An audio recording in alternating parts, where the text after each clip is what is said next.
Wife declared, "We're in an open relationship now," until her best friend gave me the green light. I was sitting at my kitchen table scrolling through work emails on a Tuesday morning when my wife walked in wearing that casual smile she gets when she thinks she's being clever. "I've been thinking," she said, pouring orange juice. "I've decided we're in an open relationship now. I'm already seeing someone. Not a discussion, not a request, a declaration." "Excuse me? You heard me. It's not a big deal. His name is Brandon, by the way. We've been together for a few weeks." A few weeks. While I was working late, she was building something else entirely. "Where are you going?" she asked as I grabbed my keys. "We need to talk about boundaries," she called after me. "This affects both of us." I paused at the door. "No, it doesn't affect both of us anymore." 20 minutes later, my phone buzzed. Addison Palmer, my wife's best friend since college. "She just told me everything. I always thought she didn't deserve you. Dinner tonight. My treat." Her own best friend. I typed back, "Pick you up at 7. At dinner, Addison leaned forward. "I need to tell you something. Brandon isn't the first." "What?" "Last year, when you were working double shifts to save for that vacation, there was someone then, too. Guy from her bookstore job, 6 weeks. The vacation we never took because she suddenly decided she wanted to stay home. She thinks you'll come around." Her exact words were, "He's too nice to actually do anything drastic. Too nice. Like being a decent husband was a character flaw." When I got home, her laptop was open on the counter. No password because married couples shouldn't have secrets. Her email told the whole story. 4 months of messages with Brandon from her yoga class, lunch dates during my work hours, hotel receipts charged to our joint credit card while I pulled overtime. But Brandon wasn't the only name. Clay from last year, just like Addison said. And before him,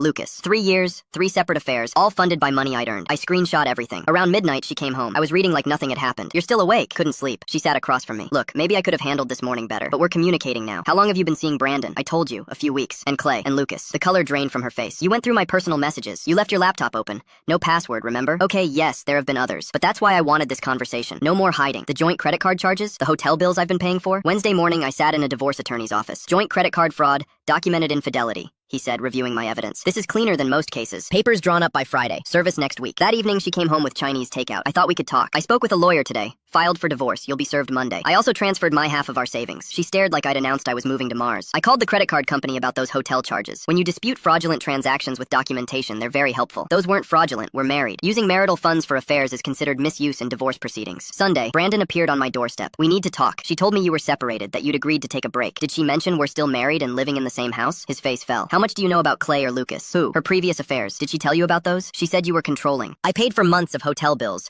restaurant charges, even a weekend trip she told me she took with her sister." Understanding dawned on his face. "She told me you knew about us. She told me about you Tuesday morning, as an accomplished fact." Monday morning, I watched through the window as the process server knocked. She answered in her bathrobe. When she turned around, divorce papers in hand, I was standing in the hallway. "You actually did it. I told you I would." Her phone started ringing. Small towns have efficient communication networks. "This is going to ruin me." "No," I said, grabbing my work bag. "Your choices ruined you. This is just the paperwork." The consequences came fast. Her yoga studio asked her to take a leave. The bookstore reduced her hours. Brandon dumped her after our conversation. She tried calling Clay. He's engaged now and told her exactly what he thought. 3 months later, the divorce was finalized. The judge awarded me the house, ordered her to pay back the credit card funds, and made it clear financial misconduct has consequences. She didn't show up to the final hearing.